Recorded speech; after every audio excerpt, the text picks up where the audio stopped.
veliki pozdrav svima, dobrodošli u novi video na mom kanalu, to jest video komentar u kome ću vam pričati nešto o sub za sub.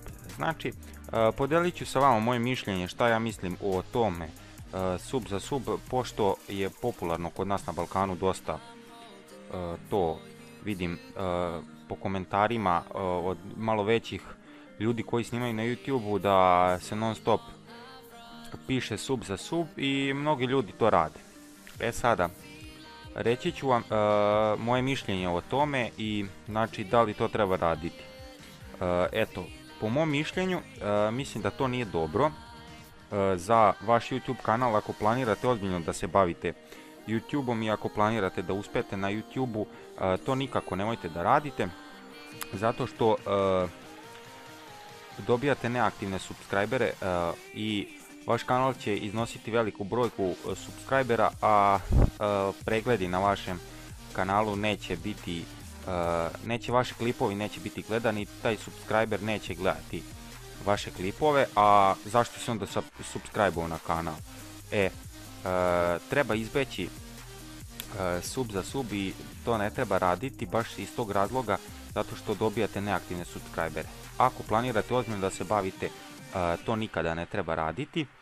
Sada, ako planirate ono kao da imam 50-60 subscribera samo za sebe i boli me uvo da se bavim YouTube-om za nešto ozbiljnije, malo kao da se bavim YouTube-om, onda možete da radite sub za sub, to je ono ok.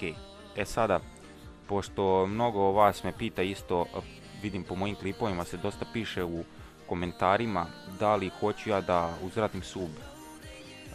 Sada ljudi, odmah ću vam sad odgovoriti na to pitanje da ja to ne radim i nemojte me pitati ni na Skype-u, ni na Facebooku, ni po komentarima na YouTube-u, zato što ja ne radim sub za sub i nije mi cilj da skupljam neaktivne subscribere.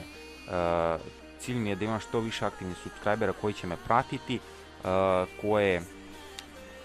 koji će gledati svaki moj klip, koji će lajkovati svaki moj klip i želim da skupim jednu onako veliku brojku subscribera, to mi je cilj. Sada vidjet ćemo kako će biti. Tako da, eto, to bi bilo to što se tiče ovog videa. Nadam se da vam se svideo. Ako jeste, ostavite like, share, subscribe i nemojte raditi sub za sub. Ćao!